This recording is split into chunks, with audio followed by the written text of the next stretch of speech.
আসসালামু আলাইকুম ওরহমতুল্লাহি ওবরকাতুহু। আশা করছি সকলে ভালো রয়েছ। চতুর্থ শ্রেণীর প্রাথমিক গণিত নিয়ে আলোচনা করব। যারা 2026 সালে চতুর্থ শ্রেণীতে ভর্তি হয়েছ তাদের জন্য আজকের এই ক্লাসটি। তো এটা আমাদের একদম প্রথম ক্লাস।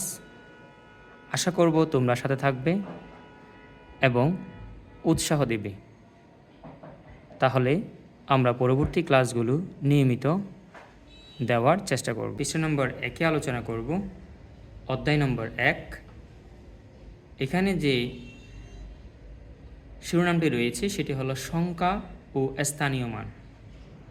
সংখ্যা গণনা। এখানে বলা হয়েছে একটি পরিবেশ বান্ধব গাড়ির মূল্য 3,12,841 টাকা। আমরা কিভাবে এই সংখ্যাটি গণনা করে পড়তে ও লিখতে পারি সেটাই বলা হয়েছে। এসো আমরা ভেবে দেখি কিভাবে বড় সংখ্যা গণনা করা যায়। আমরা তৃতীয় শ্রেণীর মতোই স্থানীয় মান ব্যবহার করে গণনা করে পড়তে ও লিখতে পারি। চলো আমরা গাড়ির মূল্য পড়ি ও লিখি।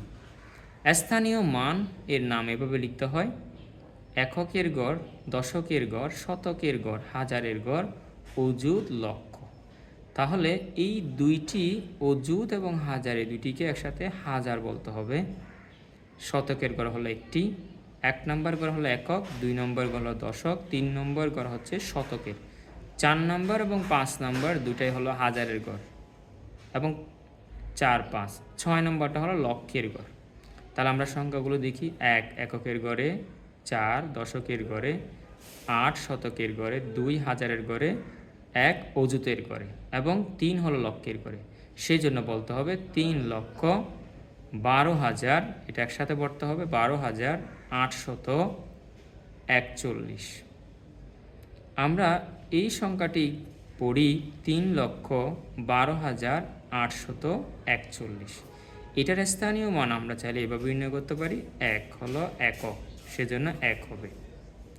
4 দশক, 4 বসিয়ে 4-এর ডানে যতটি অঙ্ক থাকবে ততটি শূন্য হবে এখানে, যেহেতু 4-এর ডানে একটি অঙ্ক আছে এজন্য একটি শূন্য। 8 শতক, 8-এর পরে 2টি শূন্য হয়েছে কারণ 8-এর পরে 2টি অঙ্ক রয়েছে এখানে। 2 হাজার, 2,000, 2-এর পরে 3টি শূন্য রয়েছে কারণ এখানে 2-এর পরে 3টি অঙ্ক রয়েছে। এবং 1 অযুত, এবং সেটি হচ্ছে 1-এর পরে 4টি শূন্য রয়েছে কারণ 1-এর পরে এখানে 4টি ডানে অঙ্ক রয়েছে। তাহলে আমরা এই হাজার এবং অযুত দুটিকে একসাথে হাজারই বলবো, দুইটা মিলে 12,000। 3 এটা লক্ষের গড় রয়েছে, তাহলে 3 লক্ষ। 3-এর পরে শূন্য হবে আমাদের, মোট হলো 5টি, কারণ 3-এর পরে 5টি অঙ্ক রয়েছে, এই যে 1 2 3 4 5। আশা করি স্থানীয় মান কীভাবে নির্ণয় করতে হয় তোমরা ইতিমধ্যে বুঝে গেছো।